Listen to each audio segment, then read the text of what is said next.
রাসূল সাল্লাল্লাহু আলাইহি ওয়াসাল্লাম প্রতি রাতে কোন দুটি সূরা তিলাওয়াত করতেন?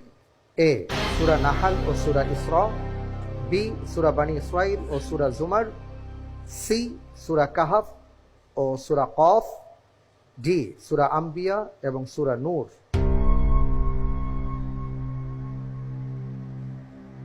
আলহামদুলিল্লাহ, আমি আল্লাহর উপর ভরসা করে উত্তর হিসেবে বেছে নিচ্ছি অপশন সি, সূরা কাহাফ ও সূরা কফ।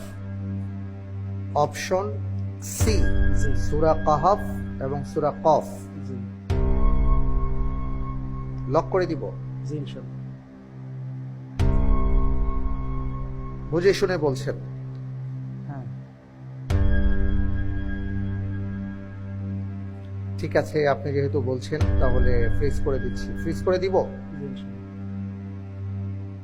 লক করে দেওয়া হোক সি সূরা কাহফ ও সূরা কফ।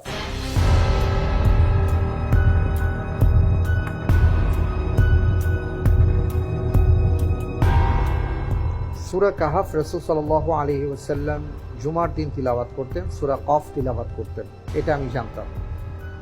তো আপনি কি এটাই জানতেন? পড়ছি কিন্তু আমি সঠিকভাবে মনে করতে পারছি না কি করেছি। যাক, অসুবিধা নেই, আল্লাহ ভরসা, দেখা যাক। আপনি যে উত্তরটি দিয়েছেন, আপনার উত্তরটি সঠিক হয়নি। উত্তর হচ্ছে বি সূরা বনী ইসরাইল, সূরা জুমার। তাফসীর ইবনে কাসীরের মধ্যে এসে মুসনাদে আহমদের হাদিস, আল্লাহ রাসূল সাল্লাল্লাহু আলাইহি ওয়াসাল্লাম প্রতি রাতে সূরা ইসরা এবং সূরা জুমার পাঠ করতেন।